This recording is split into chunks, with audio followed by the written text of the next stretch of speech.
Mereka ingin meniru konsep kita. Saya sejak awal sudah bicara kepada mereka, termasuk kepada Presiden Somalia. Saya bilang, kalian tidak akan bisa meniru konsep Indonesia karena apa? Kalian itu tidak punya satu titik kunci di Somalia, saya bilang. Kalian tidak punya satu organisasi yang bernama Nahdlatul Ulama. Anda harus bisa mendirikan sebuah organisasi yang setidaknya mirip dengan NU.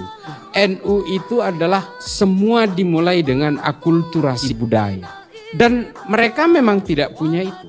Maka saya bilang kita punya 4 poin yang harus dilakukan di dalam negara Somalia. 1, mereka harus punya Pancasila. Ini berat sekali. Saya ceritakan mengapa Pancasila ini bisa diterima oleh mayoritas orang Islam. Saya ceritakan mulai dari Mbah Hashim dan sebagainya. Kesalahan mereka adalah 1, mereka tidak punya organisasi yang bisa melakukan social deployment seperti NU. Tepuk tangan untuk NU. Ya lal watun, ya lal watun, ya lal watun, hubbul watun minal iman.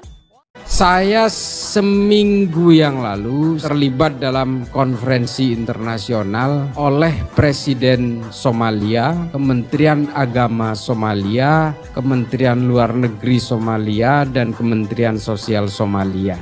Mereka ingin tanya, apa sih kuncinya di Indonesia ini untuk meredam intoleransi radikal dan teror? Saya diminta pendapat supaya orang-orang Somalia ini bisa mengcopy paste strategi kita. Mulai dari strategic communication, strategic in prevention, dan strategic in surveillance dan sebagainya. Mereka ingin meniru konsep kita. Saya sejak awal sudah bicara kepada mereka, termasuk kepada Presiden Somalia. Saya bilang, Anda tidak akan bisa meniru konsep kita di Indonesia.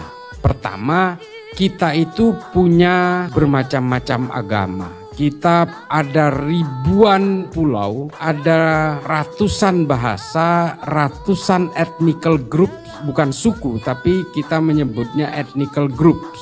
Karena di Jawa sendiri ini sebenarnya sukunya Jawa semua, tapi ada beberapa ethnical groups. Nah, kemudian kita juga punya beberapa tafsir-tafsir agama. Makanya saya bilang juga kepada mereka bahwa di Indonesia itu tidak ada orang yang menganut agama. Di Indonesia itu menganut tafsir-tafsir agama. Dan itu kita harus jujur mengakui itu. Orang Hindu yang ada di Bali itu beda dengan Hindu yang ada di India. Kalau sampean tanya ke saya, agamanya apa? Saya akan bilang Islam. Tapi pasti ada pertanyaan lanjutan yang mungkin tidak akan diucapkan. NU apa Muhammadiyah? Kalau ditanya manhajnya apa? Mazhabnya apa? Syafi'i, Maliki, Hambali, Hanafi. Kita ini bermacam-macam. Sama-sama Islam. Demikian juga dengan orang Kristen. Kalau kita tanya agamanya apa Kristen? Katolik apa Protestan? Ortodoks, Yehova, Mormon. Di Ortodoks sendiri ada Yunani Ortodoks, ada Koptik, ada Maronit seperti yang dianut oleh orang-orang Suriah dan Libanon. Macam-macam. Makanya kita ini sebenarnya adalah penganut tafsir-tafsir agama. Lalu saya bilang ke pemerintahan Somalia, bagaimana dengan Anda? Dia agak bingung. Yang menjawab itu namanya Muhammad Jelle. Ini dari Kementerian Agama. Dia bilang, nah itu persoalannya. Kami ini semua penganut Wahabi Salafi hampir 100%. Tapi konfliknya sampai hari ini belum selesai. Coba bayangin. Di Indonesia kita berbeda agama, bahkan yang seagama pun tafsirnya bermacam-macam. Tapi kita alhamdulillah bisa terselesaikan persoalan-persoalan ini. Nah, hal-hal seperti inilah yang kemudian menjadi garis besar di sini. Saya bilang intinya gini, kalian tidak akan bisa meniru konsep Indonesia karena apa? Kalian itu tidak punya satu titik kunci di Somalia, saya bilang. Kalian tidak punya satu organisasi yang bernama Nahdlatul Ulama. Ini saya jawab seperti itu. Wallahi. Karena bukan saya karena orang Nahdien, saya lahir di Madura, keluarga ibu saya dari Nahdien tulang sumsum. Nah, bapak saya ini Muhammadiyah, meskipun bapak saya bukan Muhammadiyah. Bapak saya itu menjadi Nahdien karena menikahi ibu saya. Keluarganya masih Muhammadiyah. Tapi setiap ada keluarga saya yang meninggal, di keluarga bapak saya yang paling depan selalu mentahlilkan itu.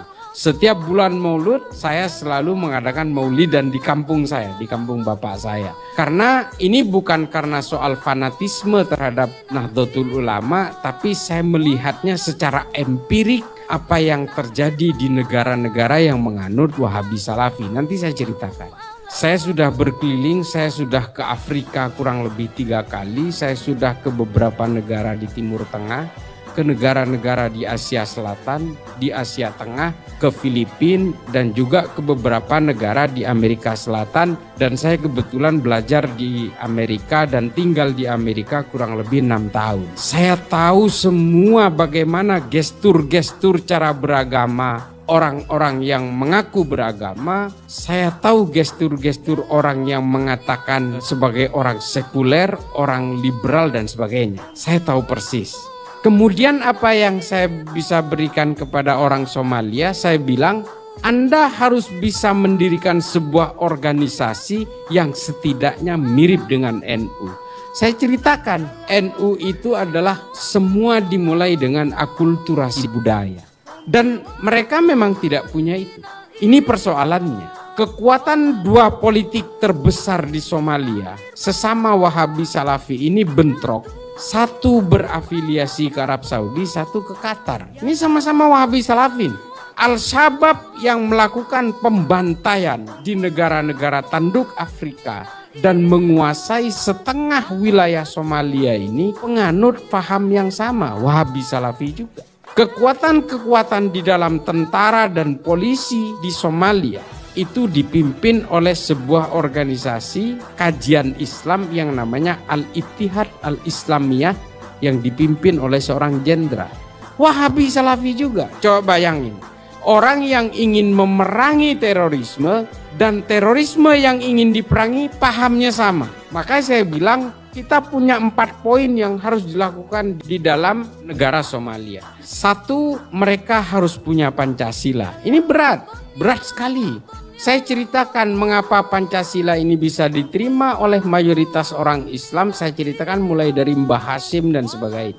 Kemudian yang kedua, mereka ini tidak mau berdampingan dengan orang yang berbeda. Karena kalian menganut faham-faham Ibnu Taimiyah yang memang tidak menghendaki perbedaan.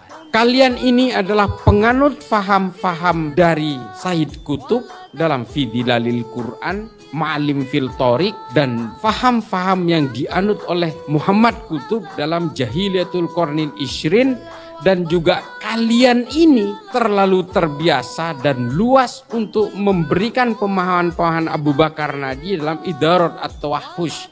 Sehingga kalian ini berperang bukan ingin mematikan brutalitas, tapi kalian sebenarnya adalah merebutkan porsi-porsi brutalitas itu. Hari ini pemerintahan di Somalia juga melakukan praktek-praktek brutalitas. Bukan atas nama agama, bukan atas nama tafsir, tapi atas nama politik. Ini adalah gestur-gestur yang terjadi dan yang merusak sejarah Islam selama 1400 tahun. Dan ini dipraktekkan oleh Somalia, dipraktekkan oleh Boko Haram di Nigeria, dipraktekkan oleh Jabhat al-Nusra di Suriah, dan dipraktekkan oleh Laskar At-Taiba di Pakistan, Afghanistan, dan di sebagian negara bagian India seperti Jammu dan Kashmir. Kesalahan mereka adalah satu, mereka tidak punya organisasi yang bisa melakukan social deployment seperti NU. Tepuk tangan untuk NU. Saya merinding kalau cerita soal NU. Terus terang, wallahi, karena memang NU ini tidak dipunyai oleh negara manapun di dunia.